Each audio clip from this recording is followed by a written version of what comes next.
What you cooking? Same thing I've been cooking the past 15 years with the hope of poisoning you. Ain't working so well. Not yet. I'll be honest, though. Tastes bad enough to kill a man.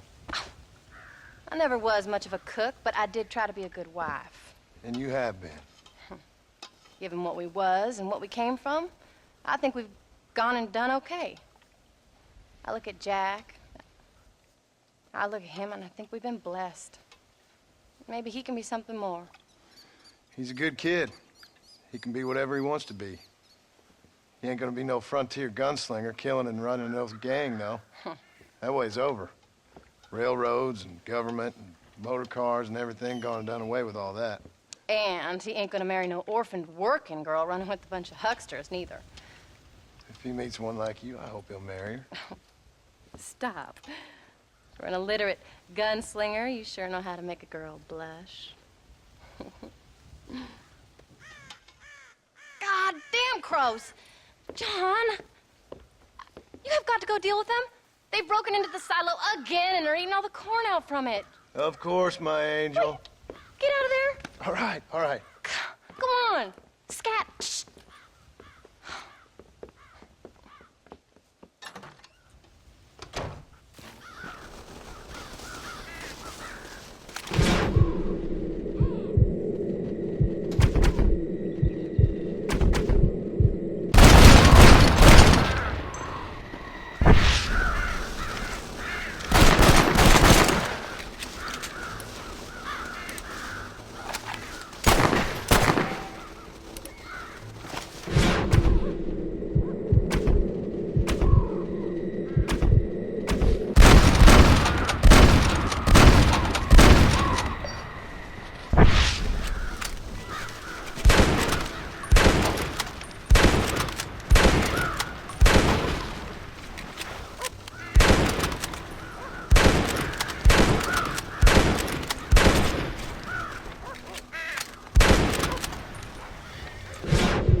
Finally.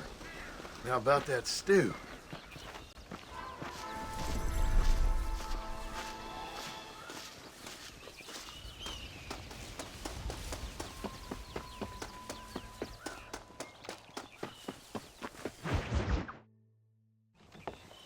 John, we got a telegram from some lady friend of yours, a Bonnie something or other. Something you ain't telling me? Bonnie McFarland. She's a friend. Saved my life when I went after Bill and nearly got myself killed again. Oh, and now you two's in the habit of sending each other letters. How very nice. It weren't nothing like that. What's it say? I don't know. I can't. Well, you know I can't read. Give it here. You read that thing out loud? I ain't hiding nothing. Dear Mr. Marston, stop. Need corn sacks. Stop. Emergency. Stop. Weevils and moths ate entire county supply. Stop. Can you help? Not exactly the most romantic request now, is it? I guess not. She saved your life, you say? Yes, ma'am. Well, then you're gonna have to help her and her family out. We've got a plentiful supply of corn sacks over near the silo. About the one thing Uncle didn't manage to have stolen while we was gone. Okay. Hurry back, John.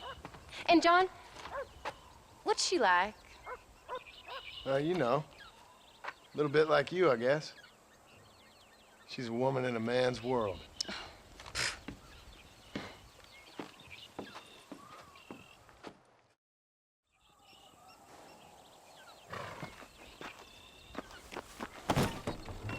John, wait! I changed my mind. I'm coming with you. What are you waiting for? We better hurry.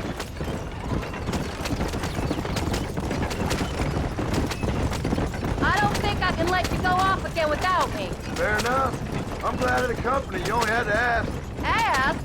I was waiting for you to ask me. I thought you'd want to keep an eye on the boy. Oh, while you were off cavorting with cowgirls in the next county? I don't think so, John Marston. You only just got home. That Jack has seen enough of me for a lifetime. So, is she married? This Bonnie McFarland? No, What does she look like? I don't know. Pretty normal, I suppose. Normal? What? Normal like me? No, normal as in 2 eyes, mouth, nose, that kind of normal. Besides, ain't no woman fine as you. A little flattery.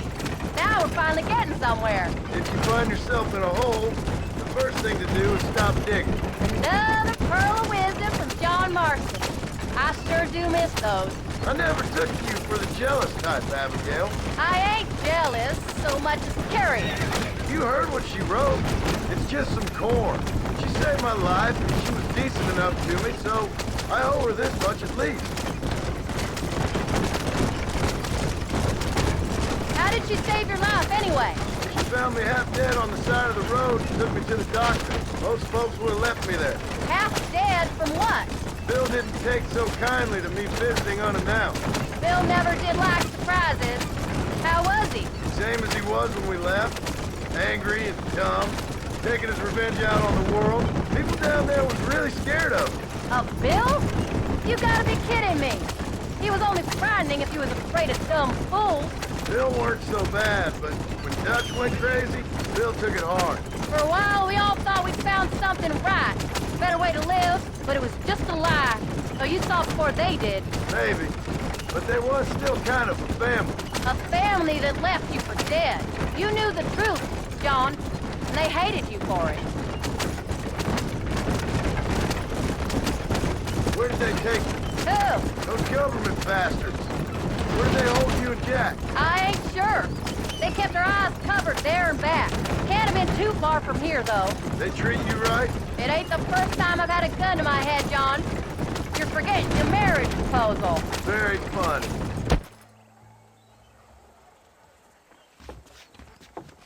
You came. Thank you so much. We lost the entire harvest. Miss McFarland, I'd like you to meet my wife, Abigail. Oh, ain't you quite the gentleman all of a sudden? It's a pleasure to meet you, Mrs. Marston. Likewise. Thank you for saving my husband's life. And for teaching the miserable goats manners, among other things. I didn't teach him anything. I know better than to try to change a man. You should meet my father. Oh, people can change, Miss McFarland. John and I have to believe that more than anybody. This is a decent first harvest for you, John. You should be proud. That's good land you got there. How are you feeling, Mrs. Marston? From what your husband told me, it must have been awful for you. I've been through worse, and I knew he'd be back before too long. He can't cook a meal to save his life. Abigail, in my darkest hours, when I was most homesick, just the thought of one of your rat meat stews kept me pushing forward. Well, about as amusing as a weeping saddle sore, ain't he, Miss McFarland? If you're gonna start yammering about women's work, John, I'd say you might be in the wrong company. I'd say so, too. I never felt so outnumbered.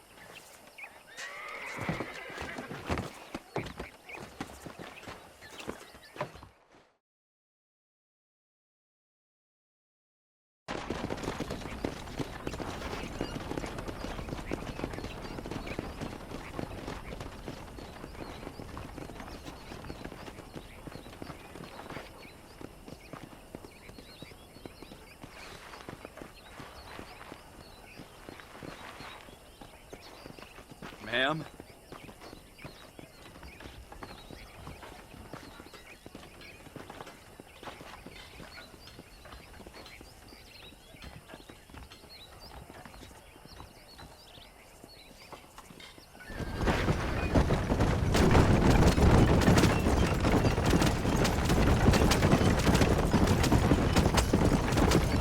So that was the famous Bonnie.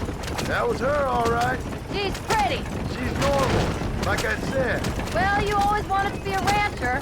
I'd have thought she'd be just your thing. The perfect rancher's wife, if I ever saw one. I already got a rancher's wife. I'm only teasing. I like her, and I'm glad she saved your life. Most of the time, anyways. The McFarlands are good people. She did blush redder than a shepherd's sunset when she saw you, though. I have that effect on women. You've clearly had one too many blows to the head. You ain't wrong about that, Mrs. Marston. That's quite a ranch they got there. That'll be us someday. As soon as we get back on our feet. I don't know, John. How many times can we start again? An outlaw and a working girl. We ain't exactly farmers. We are now. Forget that life. It's over. Do you really believe that? We have to. It's the only way we'll ever have a future. The life we led, that doesn't go away. It's never over. You think those government men are just gonna leave us alone now? The old gang's dead. I did what they asked. And that's it? A life, crime, forgiven? We're back together, ain't we? Till they decide you owe them something else.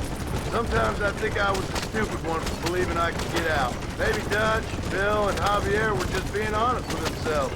You ain't perfect, John, and I sure ain't. But you're better than they are. Than they were. Maybe we can't change. But we gotta try, for Jack's sake. Even if we have to start again 100 times. It's better than going back to what we were. How's Jack doing? Angry, upset. He's been through a lot. I hope he's gonna be all right. It's gonna take time. For a while, his world was safe. Normal, even. Then it got turned upside down again. You ain't saying much about it. I've tried to talk to him, but how do you explain any of this? What do you say when he asks about Uncle Phil and Uncle Dutch? They were family when he was a little boy. He hides away in those books of his. Wouldn't you? It ain't like the real world's done him many favors. He's just been kidnapped. He grew up with the gang. That's no life for a boy. We did our best to protect him. Come on, John. He saw things no boy should see. Well, now we got a chance to make it right.